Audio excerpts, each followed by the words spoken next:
Let me ask you something.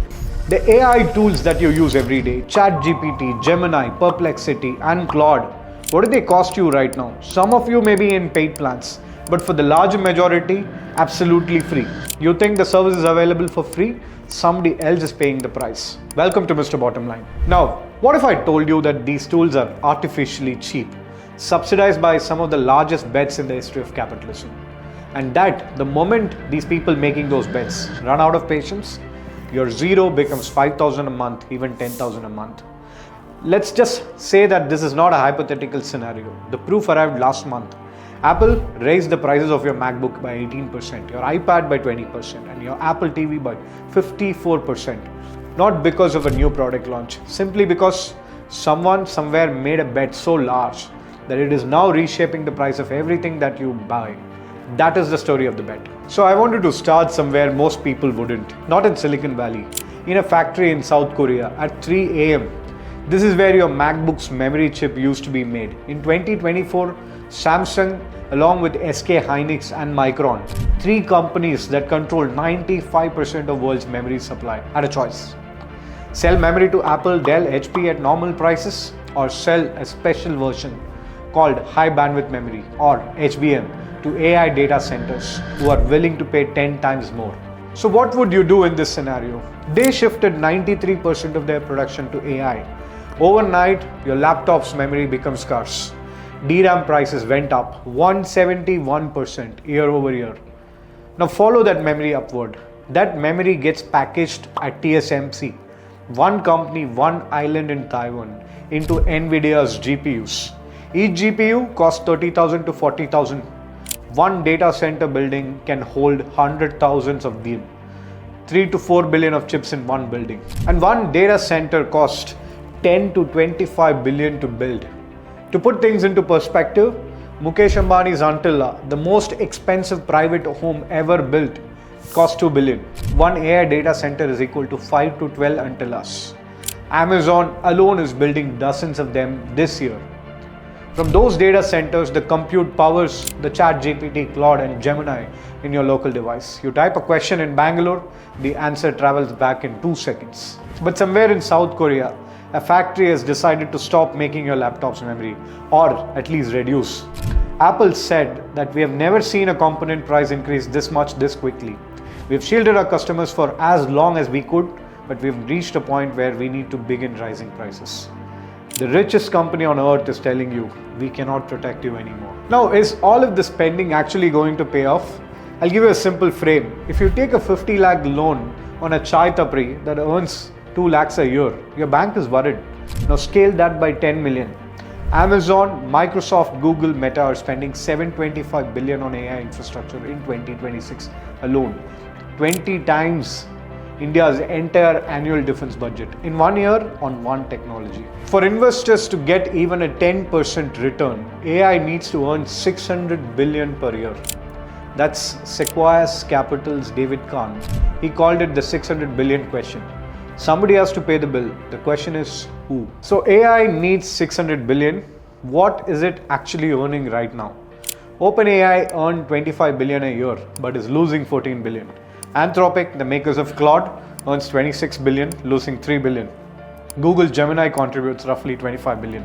Combined 75 billion, with at least 17 billion being lost as that revenue is coming in. 525 billion missing every single year. That's 525 billion is not a loss. It is a revenue that doesn't exist yet. It is larger than the GDP of entire Argentina, more than Pakistan and Bangladesh combined. 14% of India's entire economy missing every single year. Now look at this the way a stock market investor would. Infosys trades at 25 times the earning. It makes that money, real profit, real cash. OpenAI valued at 852 billion, revenue at 25 billion, profit negative 14 billion. What is the PE ratio of a company losing money? Infinite. It does not exist as a number. That is not investing. That is betting on a dream that hasn't arrived yet. And the dream depends on enterprises paying for AI at scale. Until the data came in. Flo Crivello is the CEO of Lindy. It's a 25% AI automation startup in San Francisco that builds AI agents for businesses. In June 2026, he went on CNBC and revealed that his company was spending more on Anthropic's Claude API than on his entire team's payroll. He switched to DeepSeek, a cheap model from China. The cost dropped by 90% overnight. Uber's chief technology officer admitted publicly that Uber had burned through their entire annual AI budget in just 4 months on tools that weren't delivering measurable results. Enterprises are not paying more, enterprises are running away. And then on July 1, 2026, the CEO of Palantir, a company that sells AI software to the CIA, the US military, and JP Morgan, went on live television and said this. So what has gone completely wrong is exactly this. OpenAI and Anthropic's entire model depends on enterprises paying more and more for AI tokens forever. But enterprises are switching to cheaper alternatives and walking away. The $852 billion valuation of OpenAI rests on a revenue assumption that the people actually buying the product are quietly rejecting. I'm not the only one who's saying this. The founder of world's largest hedge fund says AI is already at 80% of the euphoria that preceded the dot-com crash. And Michael Burry, the man who predicted the 2028 housing crash, on whom a movie was made, The Big Short. Burry wrote, "There's a Cisco at the center of it all. Its name is Nvidia." In 2000, Cisco was the hardware backbone of the internet. Its stocks fell 86% and took 20 years to recover. Burry is saying Nvidia could be the next. So why are these companies still spending more every single quarter? This is a classic economics concept called the prisoner's dilemma. Let's assume two hotel owners building on the same street, both halfway through. If one stops, the competitor wins. So both keep building, even if neither of them makes money. If Microsoft stops and Google doesn't, Google owns the AI era. So no one can actually afford to stop. PIMCO says big tech will spend 94% of their operating cash flows on AI over the next 2 years. In 2023, the ratio was 40%. It is now 94%. Only 6% is available for everything else, including operating costs, salaries, dividends, everything. This is not a bet. This is a hostage situation. And if history has been a lesson, this has happened before. In 2000, 500 billion was poured into fiber optic cables. By 2021, 97% of the fiber was carrying zero data. WorldCom hid 3.8 billion in expenses to fake profits and filed for the biggest bankruptcy in US history. The crash wiped out 2 trillion in market value. But that fiber stayed on the ground. A few years later, YouTube, Netflix, AWS were built on top of it.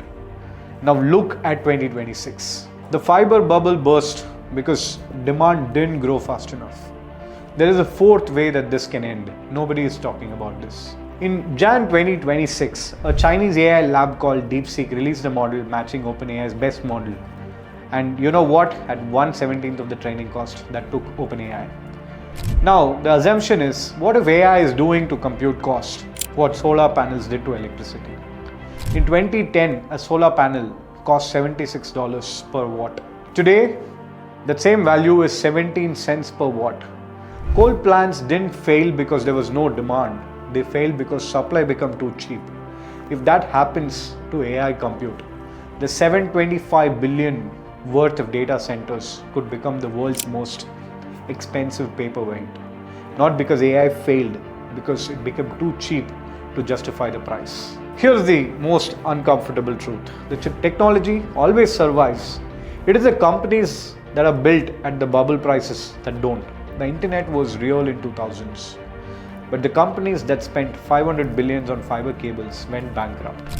The ones who waited and bought the wreckage cheaply, they built Google, Netflix and AWS on top of it. AI is real. I never deny that. The question was never does the technology work. The question is always, is the price right?